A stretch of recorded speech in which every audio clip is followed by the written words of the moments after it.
عامل المشكله دي كلها وعامل الفكر وبيقدر يلعب تحت ضغط مظبوط هو وبركات.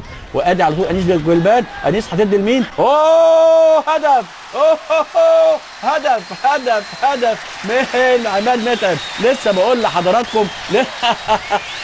لحضراتكم بتروجيت مسيطره، انما في تركيز هجومي. انيس بجولبان يخطف، وفي عز الاهلي ما هو محتاج لهدف يحط عماد متعب هدف جميل جدا جدا جدا، لكن صاحب الهدف انيس بجولبان وبركات. يعني اهو شوف حضراتكم، يا ريت تشوفها مره ثانيه. خطفها انيس وبيبص بيقول هديها لمين؟ اختار عماد، وعماد حطها حلو حلو حلو. عماد متعب يحط الهدف الثالث، هدف المباراه. واحد يقول لي يعني هدف المباراه؟ ادي انيس اهو مشى وبيبص ويلعبها حلوه، والراجل بقى ما كدبش خبر عماد متعب ويحط الهدف الثالث.